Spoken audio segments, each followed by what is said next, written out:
ليه ربنا ما غفرش خطية آدم وقبل توبته ورجعه تاني الجنة؟ مش كان زماننا كلنا اتولدنا في الجنة؟ أهلا بيكم في فيديو جديد من فيديوهات احترت.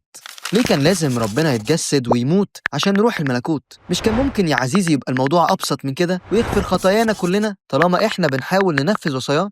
الحقيقة يا عزيزي الموضوع مش بالبساطة دي. آدم لما أخطأ رفض الله ورفض طاعته، ودي ما كانتش مجرد غلطة بسيطة يعتذر عنها والموضوع يخلص. آدم أفسد الطبيعة اللي ربنا خلقه عليها وانفصل عنه وبقى عامل زي الغصن اللي انقطع من الشجرة. مهما كان شكله مصيره كان الموت، وعشان المصير ده يتغير كان لازم حد أقوى من آدم يتدخل ويرجعه تاني يتحد بالله ويرجع الغصن تاني للشجر، حد من طبيعته من أصله. عشان كده زمان قبل الفداء كان أي حد مهما كان صالح كان مصيره الجحيم، واليهود نفسهم كانوا عارفين ده، إنه أعظم الأنبياء بعد موتهم بيروحوا الجحيم. عشان كده كل الناس اللي كانت بتعمل أعمال صالحة كان ربنا بيديهم خيرات وبركات على الأرض، علشان ده الأجر الوحيد ليهم في الوقت ده. عكس دلوقتي مثلا ممكن يبقى شخص صالح بس مش واخد خيرات كتير على الأرض، ده لأن الأجر بتاعه بقى في السماء مش موجود هنا. إحنا بعد موت المسيح وقيامته السماء اتفتحت لينا من تاني في المسيح يسوع، واتكتب لنا حياة جديدة معاه ورجعنا تاني نتحد بيه. عشان كده كان لازم المسيح يتجسد ويتصلب ويموت ويقوم مكاننا عشان يرجعنا تاني لطبيعتنا الأولى وعشان نقدر نتحد بيه.